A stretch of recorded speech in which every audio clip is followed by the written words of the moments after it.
చంపింది వాళ్ళే, కానీ చంపించింది మాత్రం ఖచ్చితంగా ఎమ్మెల్యే బాలుడే. వాడికి అలీభాయ్ ఫుల్ సపోర్ట్ ఉంది. ఏంటి అలీబాయి గారి సపోర్టు? ఆ అలీబాయి గారి పీక్ కోస్తాను, ఖచ్చితంగా కోస్తాను వాడి పీక. సిటీలో ఈ నారాయణ పేరు ఒక్కటే వినిపించాలి. ఆ పేరు వినే జనాలు భయపడాలి. ముందు ఆ బాలరెడ్డిని సార్ వస్తున్నారు.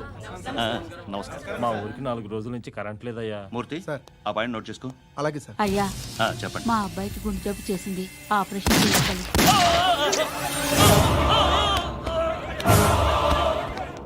సార్ మేము టీటీవీ నుంచి సార్. రారా. అడగనా సార్?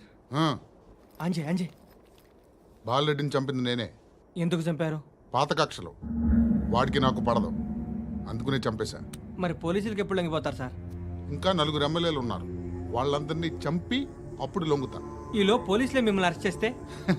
ఏంటే పోలీసులు అరెస్ట్ చేసింది? మొన్న వాడిని చంపా, 2 సెక్యూరిటీ గార్డులు ఉన్నారు, ఏం పీకారు? నేను అనుకున్నది చేస్తా. అప్పటి వరకు ఏ పోలీసోడు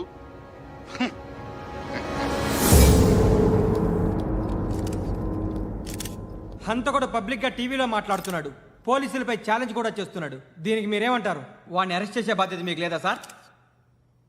మా విషయం పక్కన పెట్టండి, కానీ మీరు మాత్రం కెమెరా పట్టుకొని వాడి దగ్గర ఇంటర్వ్యూ తీసుకుంటారు, మా దగ్గర ఇంటర్వ్యూ తీసుకుంటారు. ఏ మీకు సోషల్ రెస్పాన్సిబిలిటీ లేదా? క్రిమినల్స్ని, టెర్రరిస్టులని సీక్రెట్గా ఎలా అప్రోచ్ అవ్వాలి, ఎలా కలవాలో మీకు తెలుసు. వీరప్పన్ని పట్టుకోవడానికి మేము నానా సంఖ్యలో నాకుతుంటే వీరప్పని ఇంటర్వ్యూ తెస్తారు మీరు. మధుసూన కోసం మే తిరుగుతుంటే మీరు మధుసూన ఇంటర్వ్యూ తెస్తారు. మీ మ్యాగజైన్లో పాపులారిటీ కోసం, ఛానల్స్ పాపులారిటీ కోసం మీ గొడవ మీదే. మీరే కాదు, ఏ ఒక్కడో రెస్పాన్సిబిలిటీ ఫీల్ అవ్వడు. రెస్పాన్సిబిలిటీ ఫీల్ అయ్యే ఏకైక డిపార్ట్మెంట్ మాది, పోలీస్ డిపార్ట్మెంట్.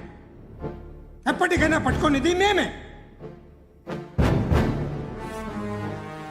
మేము పట్టుకున్నప్పుడు చెప్తాం. బయలుదేరండి. హలో, నేను గణేష్ మాట్లాడుతున్నా. బండ గణేష్ గుర్తుపట్ల? టీవీలో నన్ను ఎప్పుడు చూడలా? చెప్పండి సార్. కన్స్ట్రక్షన్ జరుగుతుందా? జరుగుతుంది సార్. డూప్లెక్స్లు ఎన్ని? 6 సార్. సరే, ఓ 10 లక్షలు పంపించు. సార్, ఆలిబాయ్ మనుషులు కూడా ఫోన్ చేశారు సార్. ఆలిబాయ్ ఎవడరా? ఆలిబాయ్ ఎవడో నాకు తెలీదు. 2 days లో ఫోన్ చేస్తాను, డబ్బులు అడిచాయి పెడే. వాడికి అలీబాయ్ తెలియదంట, చెప్తా.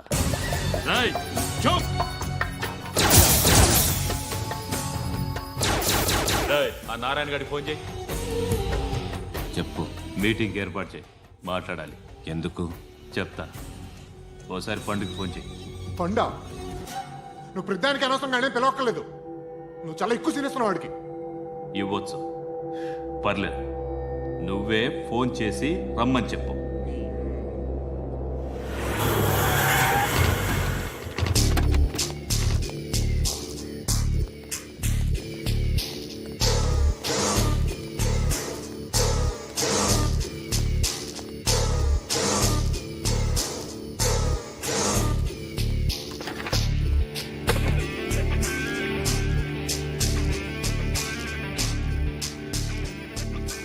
ఇలాంటి దాన్ని మనం పెట్టుకోవాలరా. నారాయణ, ఆగు ఆగాగు. ఈయన కాసేపు చూడండి. ఏంరా, నేను డబ్బులు ఇస్తే వాళ్ళని కొట్టడానికి వెళ్ళిన వాడివి, వాళ్ళతో కలిసి ఈరోజు నాతో మీటింగ్లో కూర్చుంటావా? నాకెవడైనా ఒకటే, నువ్వు డబ్బులి, ఈ నేమ్ అంటే వేసేస్తా. ఓయ్, నీకు నీతి నిజాయితీలు లేవే, అందుకేరా నువ్వంటే నాకు ఇష్టం. చూడు, మీ ఏరియాను మేము టచ్ చేయట్లేదు, మా ఏరియాను నువ్వు టచ్ చేయకూడదు. ఇది నంబర్ 1. ఇక నంబర్ 2, ఈ బండ గణేష్ గాడు, వీణ్ణి మాకిచ్చేయాలి. ఏంట్రా, చంపేస్తారా? చంపేస్తారా? వీడు అప్పుడప్పుడు టీవీలో కనిపించేసరికి హీరో అనుకుంటున్నాడు. ఏయ్, హీరోనేరా, హీరో. ఆ విష్ణు బిల్డర్స్కు ఫోన్ చేసి డబ్బులు అడుగుతున్నాడంట. డబ్బులు అడిగాను రా, అయితే ఏం చేస్తా?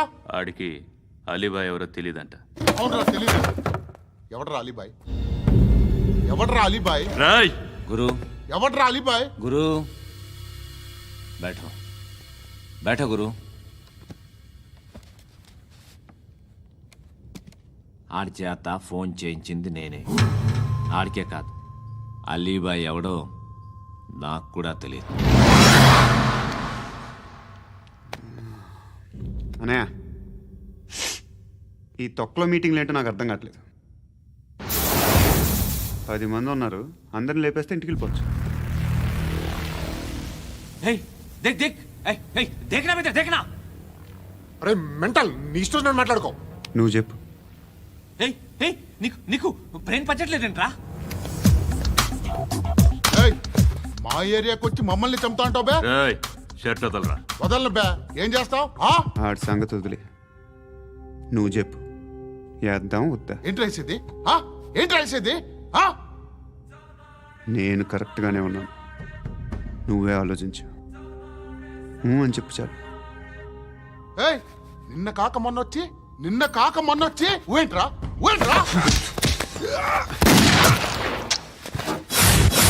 ఎప్పుడు వచ్చావును కాదన్నయ్య, బుల్లెట్ దిగిందా లేదా?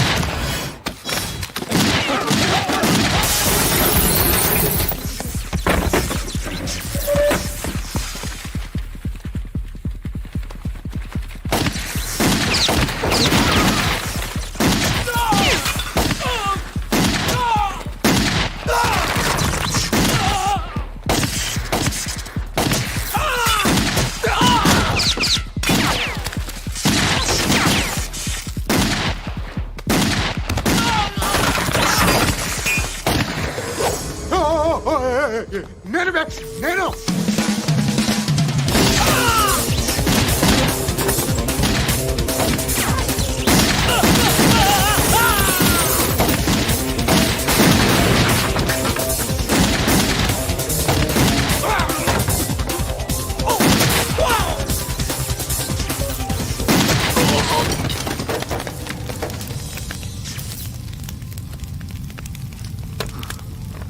అలీబాయ్ ఎవరో తెలీదరా నీకు? తెలీదు. తెలియదని చెప్పాడుగా, వదిలే. రచ్చ చేసావు కదరా. తేడా వస్తే మెంతరం పోయేవాళ్ళు. నా కొడుకు నిన్ను అవసరం మనకిడు. నన్ను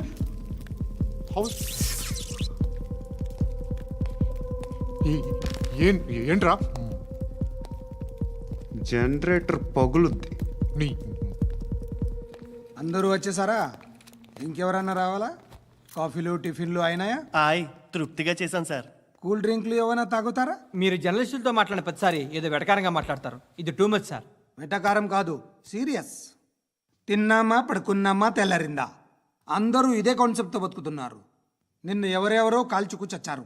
ఏం జరిగిందో, ఎందుకు చచ్చారో కారణాలు ఇంకా మాకు తెలియవు. మీరేమో నిమ్మకు నిరేతని పోలీస్ డిపార్ట్మెంట్ అని రాసేసి వెళ్ళిపోతారు. కానీ ఇంత వైలెన్స్ జరగటం మంచిదంటారా? మంచిదే. పేపర్లో మంచి మంచి హెడింగ్లు పెట్టుకోవచ్చు, ఎక్కువ పేపర్లు అమ్ముకోవచ్చు. మీ టీవీలో ఈ నేరాలన్నిటి మీద మంచి మంచి ప్రోగ్రాంలు చేయొచ్చు. పసుపు పారాని ఆరక ముందే గొంతు తెగి పడ్డాన్నవ వధువు, కామందుడి కామానికి బలేనా 10 ఏళ్ల బాలిక బ్రేక్ తర్వాత చూడండి. ఎంతో ఆనందంగా ఇంట్రెస్టింగ్గా చెప్తారు. ఎలా చంపచ్చో వివరంగా షూట్ చేసి మరీ చూపిస్తారు. జనం కూడా చూస్తారు. టీఆర్పీ రేటింగ్స్ పెరుగుతాయి. పుష్కలమైన యాడ్లు, డబ్బుకు డబ్బు. తిన్నామా పడుకున్నామా తెల్లారిందా, మళ్ళీ టిఫిన్ చేస్తాం. వైలెన్స్ ఎక్కువ అయిపోయిందని అంటుంటాం. కానీ అలాంటి సినిమాలకే కలెక్షన్లు ఎక్కువ ఉంటాయి. గాంధీ సినిమా ఇండియాలో 100 రోజులు ఆడదు. కడప కింగ్ అనేది 200 సెంటర్స్ 100 డేస్. అంటే మీరు వైలెన్స్ ఎంకరేజ్ చేస్తున్నారా? ఎవరు నువ్వు? ఉషోదయం పత్రిక సార్. లారీ ఢీ ముగ్గురిఠా అని హెడింగ్ పెట్టింది నువ్వేనా? చచ్చి వాళ్ళ కుటుంబం అంతా ఎడుస్తుంటే నీకు ప్రాస్ కావాలా? ఎవడి ప్రెజెంటేషన్ వాడిది. సారీ, నేను మాట్లాడుతుంటే ఇలాగే ఉంటుంది. న్యూస్ రాసుకోండి. 2 ఏళ్ల క్రితం